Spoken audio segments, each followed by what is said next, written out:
پاکستان غواړي چې د کابل ښکلی ښار بیا وران کړي. ګرانو لیدونکو السلام علیکم.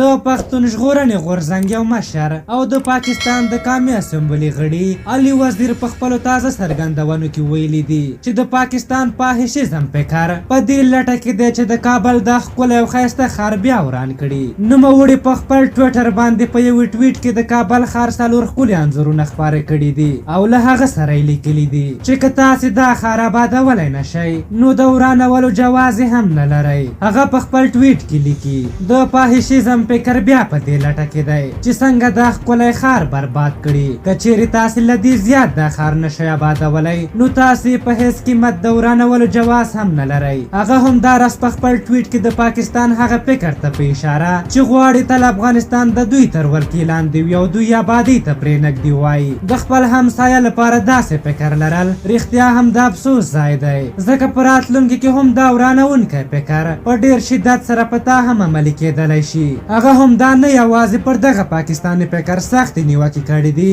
بلکې وایي که دا فکر دې هم داسې دوام وکړي نو هم دغه فکر به یو ځل په تا هم ډېر شدت سره عملي شي. د یادولو ده چې علي وزیر څو میاشتې د پاکستان په زندان کې بېګناه د پوځ لخوا نیول شوی و، خو وروسته محکمې چې د هغه په تړاو هېڅ ثبوت پیدا نه کړ نو خوشې یې کړ. نوموړي د پاکستان په قومي اسمبلۍ کې هغه ټول تورونه رد کړل او وی ویل چې د پاکستان پوځ چې د پښتنو په سیمو کې څومره عملیات ترسره کړي دي د وژل شوو 50 ترهګرو نومونه دې دلته راواخلي نو زه به له اسمبلۍ استعفا ورکړم. تر څنګ له دې وړاندې محسن داوړ پاکستان ته د طالبانو سفر ته په اشارې ویلي وو چې دا سفرونه هیڅ ګټه نه کوي او طالبان د افغان حکومت سره خبرو ته کینی. په هر حال تاسو د علي وزیر د خبرو په هکله څه نظر لرئ؟ خپل نظرونه مو راته په کومنټ کې ولیکئ. که زموږ ویډیو مو خوښه شوې وي ضروري لایک کړئ. تر بلې ویډیو مو په لیو بخون کې خدای سپارم. د الله په امان.